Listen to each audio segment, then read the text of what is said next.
Bonjour et bienvenue dans le podcast Les couleurs de la connaissance et dans cet nouvel épisode, transformez votre histoire qui explore les chemins fascinants de la croissance personnelle et de la découverte de soi. Je suis Kenza, votre guide dans ce voyage transformateur. Aujourd'hui, je vais vous raconter une histoire qui pourrait bien changer votre perception de votre propre potentiel. Imaginez-vous un instant, vous vous réveillez un matin, comme tant d'autres, et soudain, vous réalisez que l'histoire que vous vous racontiez sur ce qui vous êtes et ce dont vous êtes capable est complètement erronée. Troublant, non? C'est exactement ce qui est arrivé à Sarah, une directrice marketing de 32 ans qui pensait avoir tout compris. Parfois, nos plus grandes révélations surviennent quand on s'y attend le moins. L'histoire de Sarah commence un mardi matin qui semblait ordinaire. Imaginez-la, assise dans sa voiture, coincée dans les embouteillages habituels. Les feux de stop rouge clignotent devant elle, un bâillet mécanique familier. Mais ce jour-là, quelque chose était différent.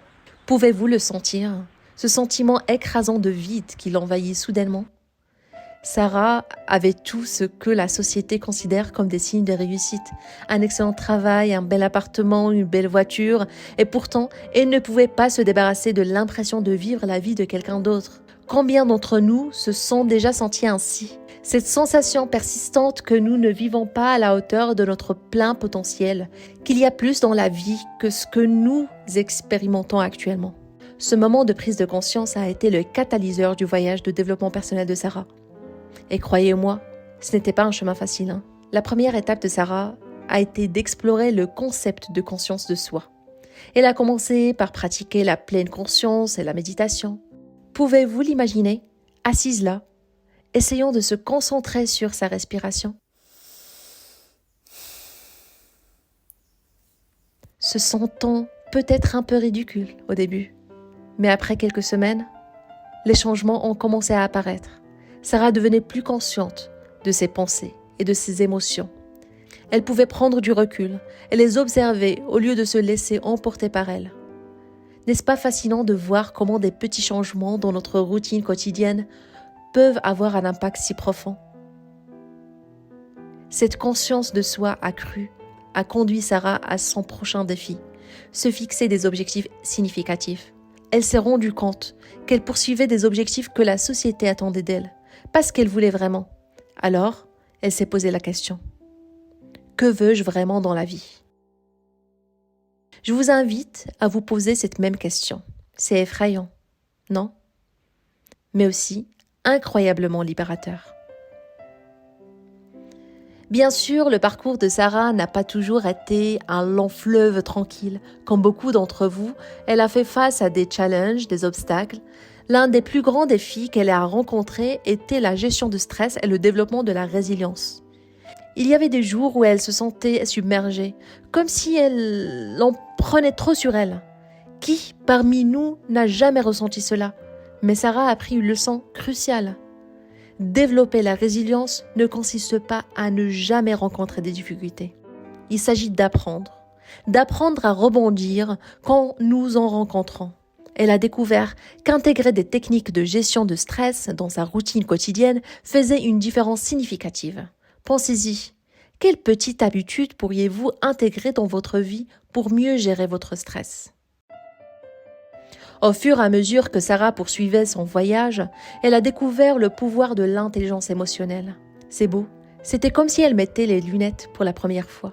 Soudain, elle pouvait voir ses interactions avec les autres sous un jour totalement nouveau.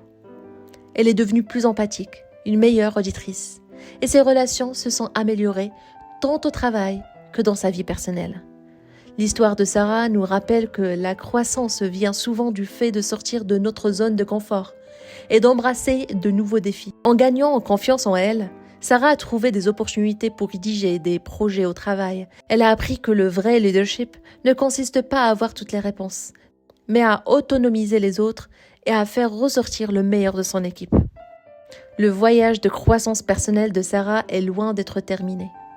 En fait, l'une des leçons les plus précieuses qu'elle a apprises est que le développement personnel est un processus qui dure toute la vie. Il y a toujours de la place pour grandir, pour apprendre, pour devenir une meilleure version de nous-mêmes.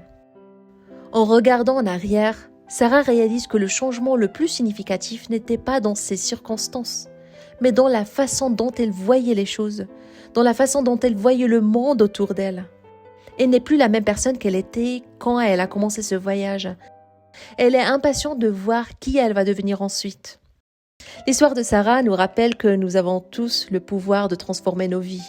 Cela commence par un simple pas, que ce soit pratiquer la pleine conscience, se fixer un nouveau objectif ou simplement décider de voir nos défis comme des opportunités de croissance.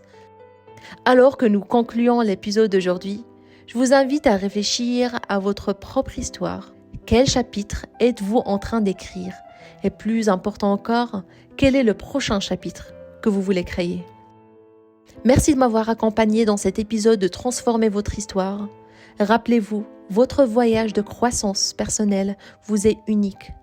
Embrassez-le, apprenez-en, aimez-vous et surtout, continuez d'avancer. Jusqu'à la prochaine fois, c'est Kenza qui vous encourage à continuer de transformer votre vie. À bientôt.